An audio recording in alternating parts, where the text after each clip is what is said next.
السلام عليكم ورحمة الله وبركاته. أهلا بكم. تحدثت اليوم من برنامج تحولات، نستضيف معنا قائد الحركة الحمراوية السيد سواعق الحمراوي. أهلا بك. السيد سواعق الحمراوي قائد الحركة الانفصالية الذي يطالب باستقلال الحماة عن الجزائر. سيدي مرحبا بك. السلام عليكم. أولا وقبل كل شيء نشكرك الأخت خديجة بن قنا على الدعوة. سيدي، في البداية نتطرق إلى الشواهد التاريخية التي تستدل بها. أولا الحمري على كل حال مقدمة تاريخية. الحمري من أعرق البلدان في العالم الكل، وهذه حقيقة تاريخية على كل حال. هيرودوت المؤرخ تكلم عليه، هوميروس تكلم عليه في الإلياذة، وكانوا بين قوسين كانوا يعيطوا لها الحمريس على عادة الإغريق أنهم يضيفوا السين في الأخير. ذكره المؤرخ العربي ابن بطوطة في الرحلات تاوعه. ذكرها ابن خلدون، العلامة ابن خلدون ذكر الحمري، جاء الحمري ضرب دورة.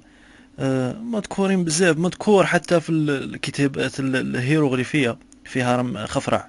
المؤرخ للأسف ما نعرفوش، مجهول الاسم، ولكن في هرم خفرع بالكتابة الهيروغليفية مذكورة واحد الغزوة داروها حمراوة في مصر، لأن المصاروة بغاو يخربوا فينا واحد الوقت هكا، درنا لهم غزوات تماك. والواقعة كالتالي أن زعما المصاروة بغاو يمدوا يبسطوا يعني المساحة تاع البلاد تاعهم حتى الحمري. اسمها كي وصلنا للحمري درنا لهم غزوة وني محاينة، كي وصلنا لهم حتى لمصر، حتى لأبو الهول هرسنا له نيفاه. زعما هذاك شغل رمز بلي يا ودي مش خاص زعما تخرب. وزعما قلنا لهم هذه التالية تاعكم تزيدوا نهرسوا لكم اهرامات حجره بحجره. المهم ما عاودوهاش من هذاك الوقت. ونصحح معلومه هنايا بالسريع، هي كاين بزاف ناس يعتقدوا باللي اصل كلمه حمري اصل تاعها هي التراب الاحمر، يعني كما نقولوا عجاجه حمراء، وهذا خطأ شائع. هذا الحمري ما عندهاش علاقة كاع مع الحمري هي باللغة الحمراوية القديمة معناتها الرجال الأشداء، ومعروفين شخصيات تاع الحمري، معروفين عالميا على كل حال. و يعني تعرفي بلي التاريخ فيه تزييف كتير. بار اكزومبل نعطيك مثال انايا، اشيل هذا حمراوي ما سموش اشيل، كاع سموه عقيل. داوك شغل اليونانيين، شغل الى تي ريكيبيراوه في الاساطير تاع اليونانيين، ردوه سموه اخيلس. هو سموه عقيل ديجا، كان يسكن في البلاد الاسماعيل وغيرها. ويليام والاس كذلك. ويليام والاس ماشي كاع ايكوسي. ويليام والاس هو الحقيقة من الحمري، كان سموه وليد طلاس، قلبوا لها اسم تاعه. وهذه زعما تاع قلب الاسماء هذه مشهورة عند الغربيين، ماشي زعما من اليوم ولا البارح. هاكي تعرفي انتي ابن رشد ردوه افيروس، ابن سينا ردوه افيسان، صالح الدين ردوه صلادة. تسمى ما ماشي زعما حاجة غريبة ولا. من المؤرخين المعاصرين ذكره هواري بن شنات، مؤرخ ذكره مؤرخ شاب خالد. ذكرته شكون؟ ذكرته صباح الصغيرة في واحد الأغنية الحمراوي، إشارة إلى بلد الحمري. الجغرافيا تاعها على كل حال من سافينيون بلاطو مديوني، وشغل طلع علينا شوية تاني سانتيبار. هذه هي الجغرافيا تاعها على كل حال. العالم حمراء وبيضاء، العالم تاع الحمري. والنشيد الوطني الحمري بارسا، والعاصمة تاعها هي بلاصة الصحراء. وقصة تاع الخروج تاعنا من ما يسمى الموطن الأصلي تاع الحمراء هي ما يسمى الآن برشلونة. هذاك في هذاك العصر يعني 3000 سنة قبل الميلاد تقريبا، كانوا عايشين، كانت عايشة قبيلة الحمراء مع قبائل الكتالونية، وبعد حقرونا. اسمها هذيك هي المشكلة اللي زعمك حنا يعني خرجنا من برشلونة وجينا سكننا هنا في شمال افريقيا في الحمري، ما يسمى الان بالحمري. راكي فاهمه؟ يعني حقرونا، هما كانوا بزاف، وكما يقول لك المثل الكثرة تغلب الشجاعة. هما كانوا بالالاف، كتير كتير، حوالي 500 ألف ولا، وإحنا كنا برك 300. وكان كان عندهم الأسلحة، هما عندهم سيوف وعندهم الأدرعة، وإحنا كان عندنا بو 7 برك. سما يعني قاع هكا قاومناهم، ماشي زعما قاومنا من بعد بزاف 500,000 ضد 300 ما مستحيل. أيا انسحبنا قضية حقر على كل حال. ولما جاء الإسلام الحمد لله يا ربي اعتنقنا الإسلام وتبنينا اللغة العربية، ومن بعد ورينا لهم الحقرة كي دايرة كما شاهد التاريخ على كل حال. شكون يعني قبيلة تاع الحمري هي من بين القبائل اللي يفتحوا اسبانيا، قعدنا فيها 6 قرون. حنا على جال الحقرة هذا مكان خرجونا زعما من برشلونة. ممكن هذا هو السبب لأن أغلب الحمراء الآن يعني يتبعوا البارسا، يسيبورتوا البارسا. يعني سكان الحمري اللي يسيبورتوا الريال ولا مش أصلهم مشي من الحمري فاهمة. يعني هما في الأصل حمراء، ولكن من أصل إيشي ديميغراسيون، حمراء إيشي ديميغراسيون فوالا. وفي العصور الوسطى على كل حال احنا هو اللي كان عندنا الرياده في القرصنه في البحر الابيض المتوسط. ما كاش زعما ما كاش قراصنه كانوا يهابوهم كما القراصنه تاع الحمري.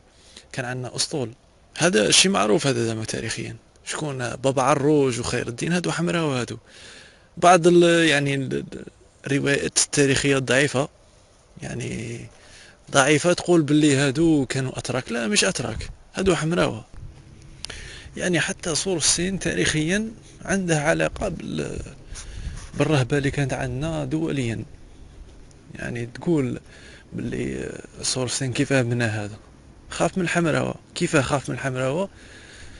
يعني كان بعد جواسيس صينيين كانوا متنكرين على شكل دي ماسون، هما كانوا لاعبينها يبنوا هكا، سمعوا حمراوة يقولوا رانا رايحين عند شناوة اليوم، وما حسبوا شناوة الصين. هيا بعثوا للامبراطور الصيني بنى سور الصين كاع باش يحرز روحه منا. وحنا كنا رايحين لالجبر، كان عندنا ماتش مع اليوزما.